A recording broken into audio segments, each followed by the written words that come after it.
बहुत वक्त पहले एक बहुत ही बड़ा आम का दरख्त था। वहाँ एक मनु नाम का बच्चा उस आम के दरख्त पर खेलने आया करता था। आज मनु दरख्त पर बैठकर आम के फल खा रहा था। वाह भाई, ये फल तो बहुत ही बढ़िया है। दरख्त महाराज, आप ऐसे ही मीठे और रसीले आम तैयार किया कीजिए, मुझे ये बहुत पसंद है। अच्छा ठीक है, मैं तुम्हारे लिए ऐसा ही फल तैयार करता रहूंगा और फल खा लो बेटा। हाँ बिल्कुल, और ये टहनियाँ भी बहुत मजबूत हैं आपकी। आप तो काफी बड़े हैं दरख्त महाराज। मैं इस पृथ्वी पर बेहद वक्त से हूँ बेटा। बहुत धूप देखी, बहुत छाँव देखी, गर्मी, बारिश, सर्दी, बसंत, ना जाने इन सालों में कितने मौसम आए और चले गए। आपने इतनी धूप सही और बारिश देखी, पर फिर भी आप हमसे बिना कुछ मांगे छाँव देते हैं। आप तो सचमुच बहुत अच्छे हैं दरख्त महाराज। तुम मेरी छाँव पाकर खुश हो ना? मेरे लिए ये ही अच्छी बात है मेरे बच्चे। आराम से खा लो। बहुत खेल लिया दरख्त महाराज, अब मैं यहीं आपकी छाँव में सो जाऊंगा। ठीक है बेटा, सो जाओ। मनु टहनियों से उतरकर दरख्त की छांव में सो जाता है।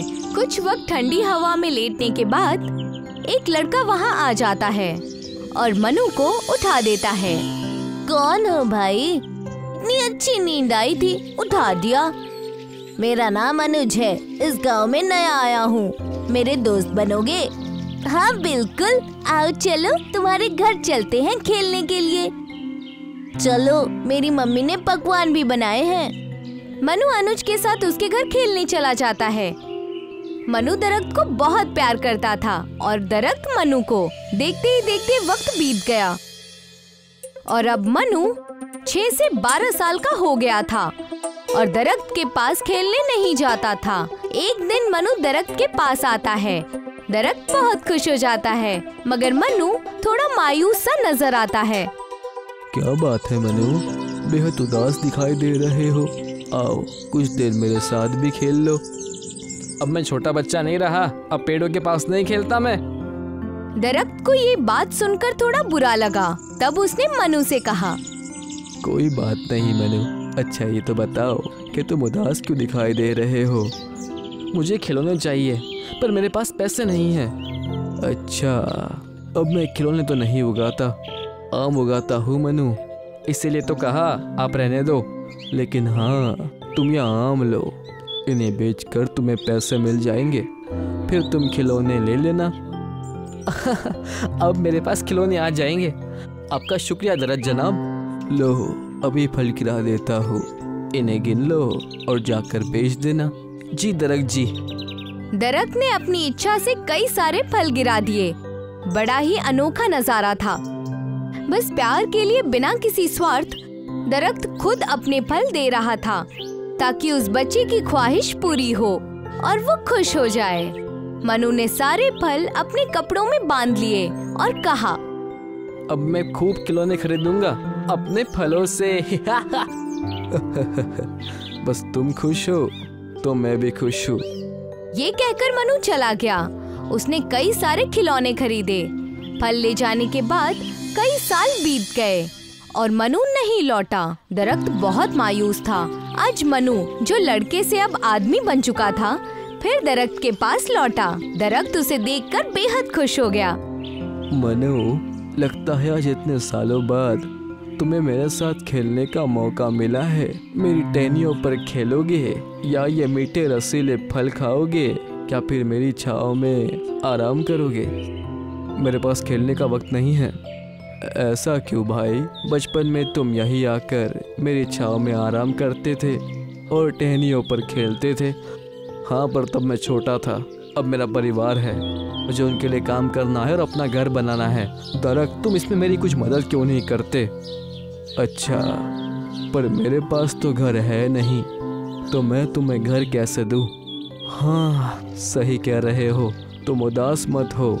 मेरे पास घर तो नहीं है, पर तुम ये टहनियाँ ले जाओ, इनसे तुम अपना घर बना लेना। क्या सच?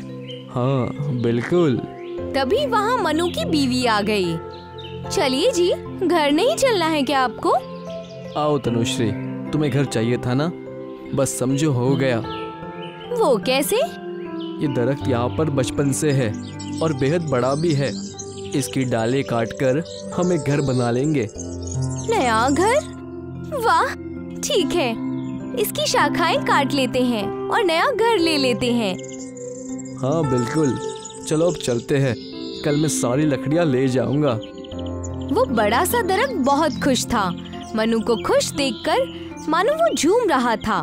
अगली सुबह आती है और मनु एक बैलगाड़ी पर सारी टहनियाँ काट कर रख लेता है। बस पेड़, ये आखिरी टहनी रह गई है, बाकी सारी टहनियाँ मैं ले जा चुका हूँ।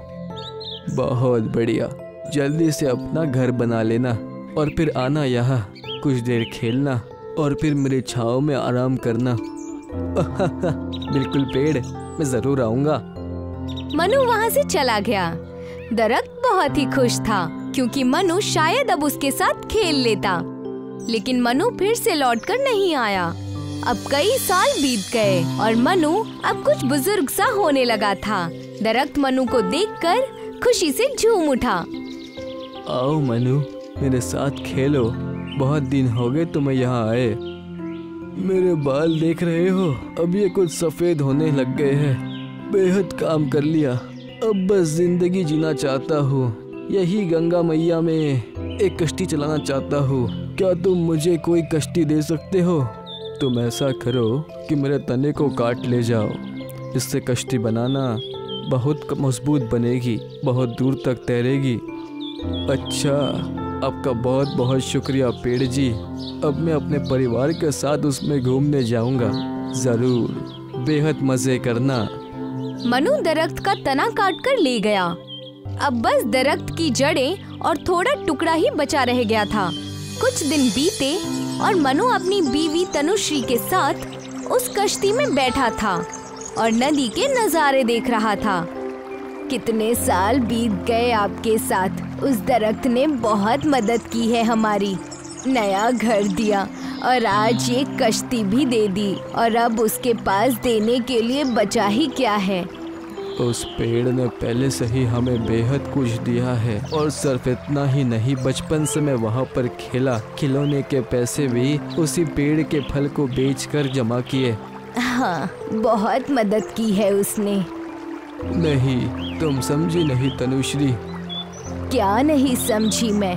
समझाइए ना। वो ये कि बात सिर्फ मदद करने की नहीं है, उसके प्यार की है। जब घर नहीं था तब टहनियाँ दे दी, जब कश्ती मांगी तो तना दे दिया, पैसे मांगे तो फल दे दिए। यानी जब कोई इंतज़ाम नहीं था अपने पास, उसने हर तरह का सहारा दिया। हाँ, अब मैं समझी, बहुत कीमती है वो। वो तो बिन मोल ही बिक गए मेरे लिए। कोई बात नहीं, कश्ती से घूमने के बाद वक्त मिलते ही वहाँ जाऊँगा। जी बिल्कुल। पर यही रोज के मसले हल नहीं हुए। मनु अपना वादा फिर भूल गया। कई साल बीत गए पर मनु आया ही नहीं और दरख्त की जड़ें भी अब बूढ़ी हो गई थीं। आखिरकार बुजुर्ग होने के बाद मनु वहाँ पर कांपते हुए हाथों के साथ आया। जब पेड़ था तब शायद मुझे थोड़ा और खेल लेना चाहिए था। तभी मानो मनु को दरख्त की आवाज सुनाई देने लगी। माफ करना बेटा, पर मेरे पास तुम्हें देने के लिए कुछ नहीं बचा। अब कोई आम नहीं है तुम्हारे लिए। कोई बात नहीं, मेरे पास खाने के लिए अब दांत भी नहीं है, ना मेरे पास अब टहनियाँ है, ना अब तना बचा है जिस पर तुम अब चढ़ सको। पेड़ पर चढ़ने के लिए मैं वैसे भी अब बेहद बूढ़ा हो चुका हूँ, मगर सच में अब मेरे पास तुम्हें देने के लिए वो शीतल छाया भी नहीं है। अब बस ये मेरी सूखती बूढ़ी जड़ें बची है। ये कहते हुए दरख्त की आंखों में आंसू आ गए। मुझे अब कुछ ज्यादा नहीं, बस आराम करने के लिए एक जगह चाहिए। इतने सालों के बाद मैं अब बेहद थक गया हूँ। बस यहाँ कुछ वक्त के लिए आराम करना चाहता हूँ। बुजुर्ग दरख्त मोहब्बत से भर गया और उसने खुशी से कहा, अच्छा है, पुरानी जड़ें आराम करने के लिए सबसे बेहतरीन जगह मानी जाती है। यहाँ तुम्हारी जिंदगी के सफर की थकान उतर जाएगी। ठीक है, मैं यहाँ लेट जाता हूँ।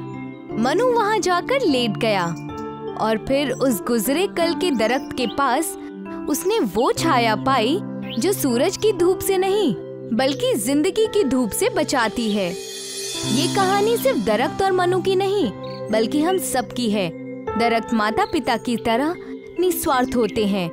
जब इंसान की उम्र कम होती है तो वो मम्मी पापा से बहुत जुड़े होते हैं, मगर जैसे जैसे जिंदगी में नए लोग आते हैं वो कुछ दूरी बना लेते हैं और सिर्फ जरूरत पड़ने पर ही उनके पास आते हैं।